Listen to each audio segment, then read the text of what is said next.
Welcome to this special edition of the Cranky Curmudgeon's Corner. My name is Paul Thomas, and tonight we're going to discuss the Alaskan Senate race with the Democratic candidate, Pat Chesbro. Pat, thanks for joining us tonight. Why don't you tell us what you feel it's like to run against very entrenched incumbents the way this election played out? Well, I mean, entrenched, not only entrenched incumbent, but also entrenched Alaska Republican Party, who is against that entrenched Republican senator. Because had we had a regular, have a primary that was a Republican primary, she might have lost the nomination to Kelly Chewbacca, who is very Trumpy, very right wing, very whatever. So, Which she did 6 years ago, was it, against Joe Miller? She did lose that Republican primary against Joe Miller, right? she did, and she ran a successful write-in campaign, which was pretty remarkable. Mm-hmm. So whether she could do that again, I don't know. Maybe.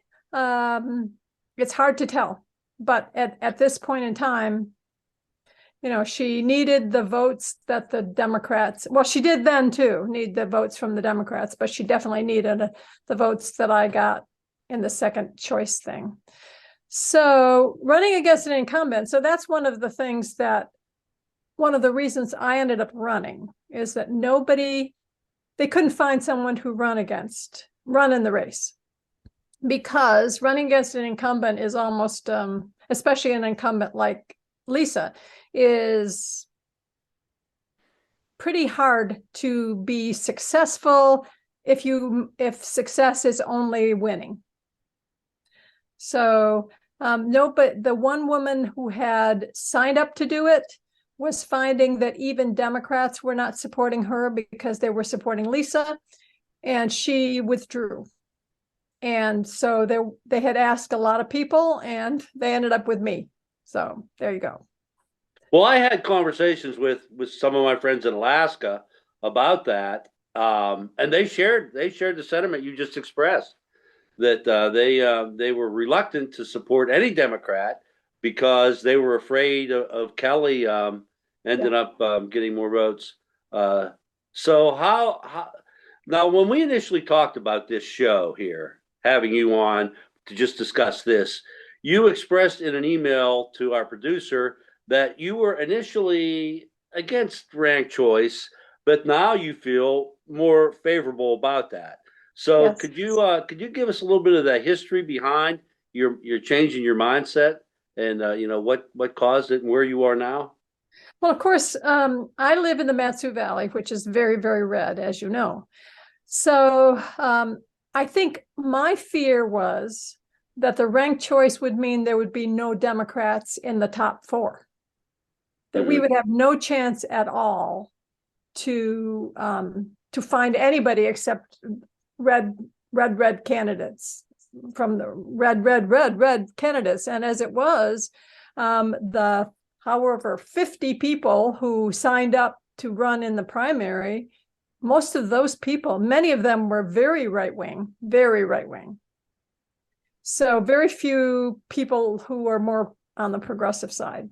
So I think that was my initial concern, was that we would have even less chance than we'd ever had because we wouldn't be able to have a Democratic candidate at all. But it didn't work out that way. And what it worked out to be was, of course, I was the only Democrat of the people in the top four.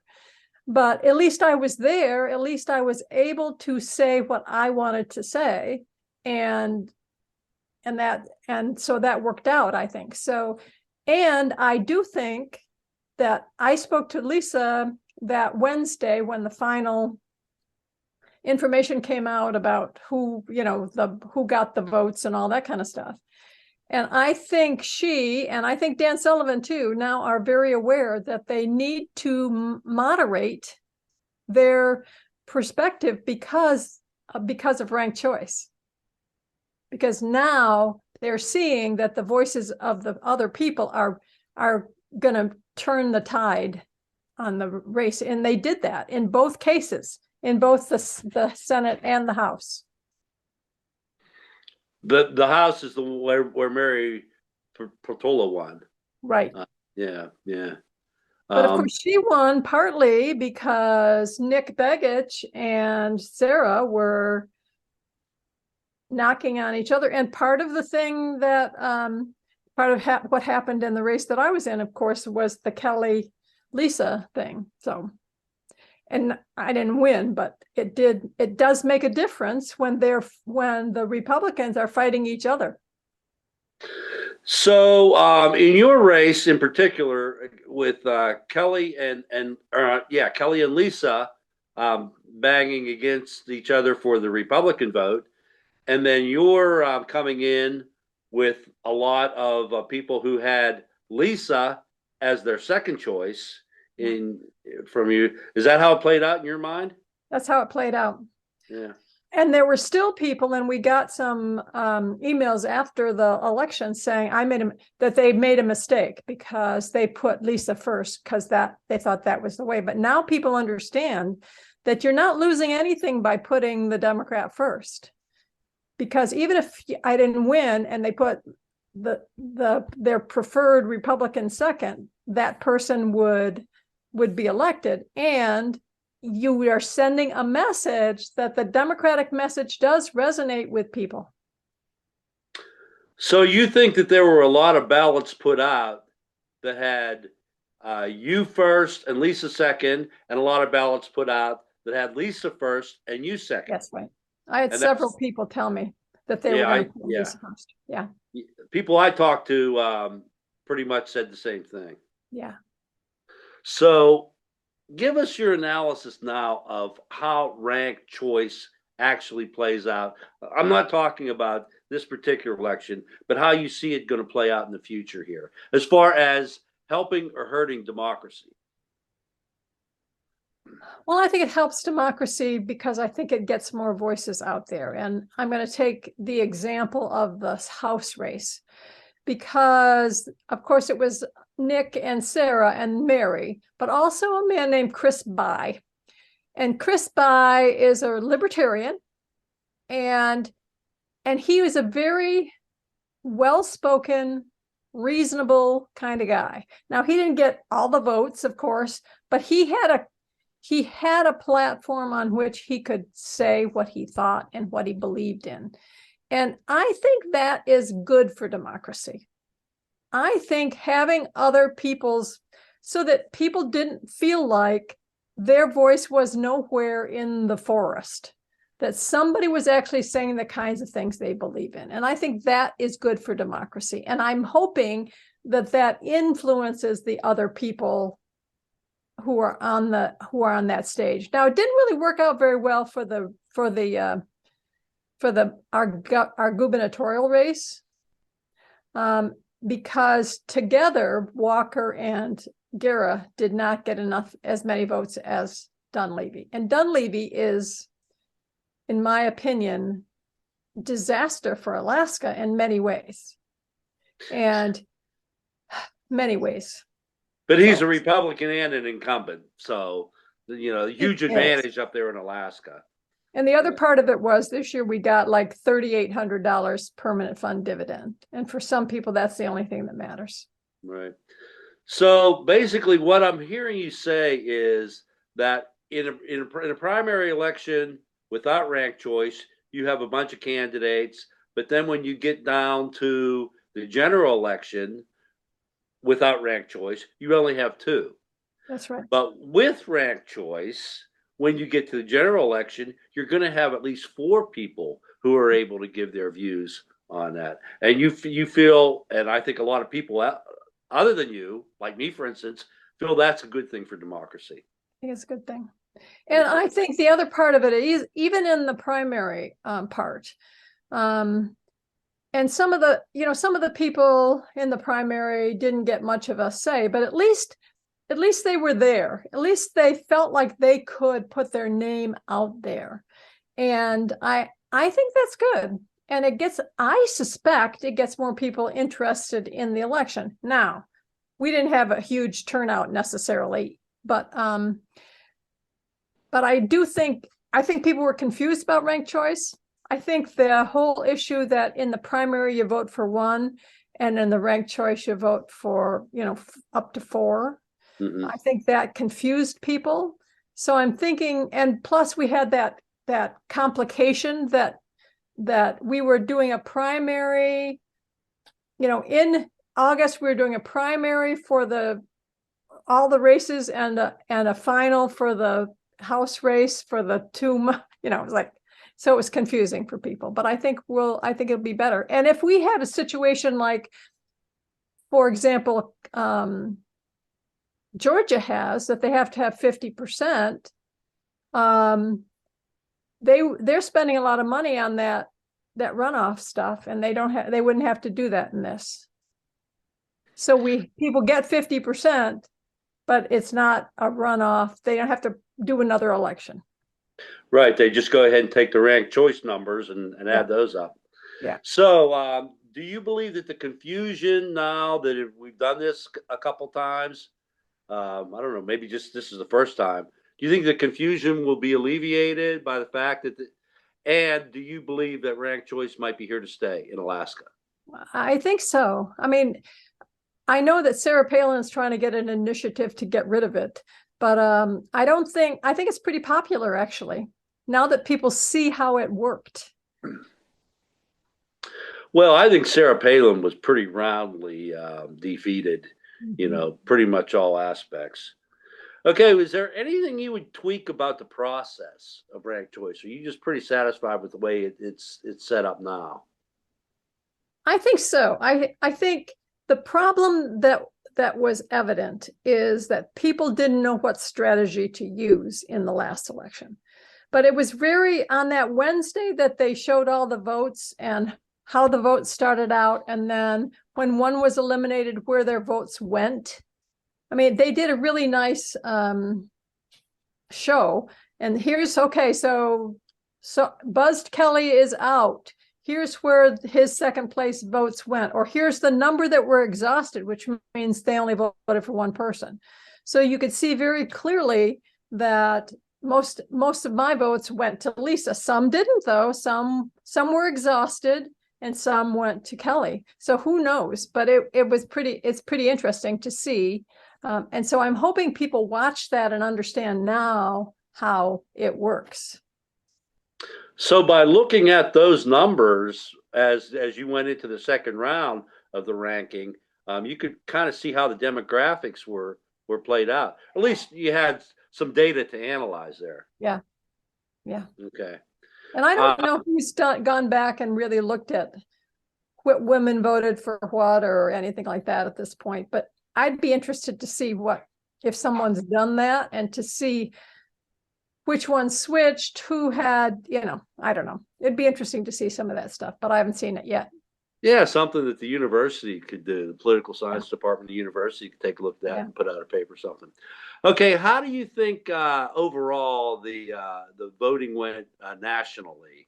And are you encouraged by what happened nationally in this midterm election? I am encouraged. I think I was reading Dave Barry's thing. I don't know if you saw his thing about 2022, and he said, well, there was supposed to be a red wave and there wasn't, and maybe that's partly because the Republicans nominated lunatics. But that's part of, so many of the people that Trump endorsed did not win. And that, I think, is a positive thing for us. And I was pleased with the Senate vote. So I am optimistic. It'll be interesting to see what's in the House, going to happen in the House, because Kevin McCarthy's having such difficulty really getting to his speakerdom. And then there's that guy in New York that lied about everything. And now, it's all right if you lie. Yeah. There's a thing on the news tonight that said that the $700,000 that all of a sudden appeared from his pockets may have come from a Russian oligarch. Oh my gosh. Yeah, that's not confirmed. I just heard that on TV tonight, so that's my source. Uh, anyway, what do you think about? Well, I want to make one point about what you just said. While all those lunatics that were running for office did get beaten, all the lunatics that were incumbents in Congress got reelected. I So know. we're talking the Jim Jordans, Scott Perry, who was in the White House burning papers with Yeah. Mark Meadows, and so we're not out of the woods yet. No, we are not. But I agree with you. There's good reason to feel encouraged. Yeah. Okay. All right. Any comment that you would like to make about further comment about the election down in lower 48? Okay, No. I think I already asked that question. I guess I'm asking you to repeat yourself now. All right, Pat, thank you so much. Anything more you want to say about rank? Oh, I have a question I forgot to ask. What do you think was the most important issue that drove Alaskans to the polls these midterms? Well, I think I think the issue, frankly, was the PFD was the big issue for the statewide race. I'm not sure there was any huge issue in the Senate race except Kelly. They either you hated Kelly or you loved her, and so people did that. As far as the House race, I think that's an interesting thing to think about. That Mary won twice, and I think I went to AFN, the Alaska Federation of Native Conference. They asked us to come, and boy, I'll tell you, people love her at AFN. I mean, and that whole connection she had to Don Young and all that kind of stuff kind of is has been a pretty positive deal. So well, she was kind of like already an established figure in Alaskan politics, right? Mary well, she was in the state house, but she hadn't been there for 10 years. Uh-huh. And she had a different name then. Yeah. So down in the lower 48 here, the pundits at least are saying that Dobbs and democracy were kind of like the primary issues that drove people to the polls. You don't think that was as much a deal in Alaska, just the permanent fund dividend? I think it was partly for some people, but I think so many people are just so enamored of the fact that they think they deserve that money. I think they get to the polls for that and then they vote for whoever. I mean, Kelly Chewbacca was pretty much, and she was the Trumper, and so there are a lot of those, and so people went to support that. He actually came here and did a thing for Sarah and Kelly. Trump did. So I think that was playing out here as well. Okay, now Kelly did have the most votes, but her and Lisa were pretty close in the first round. Am I right in that? I believe so. I believe so. And then Lisa kind of smoked her at the end whenever the second round came, where she got the people who voted for you, then also voted for Lisa. Yeah.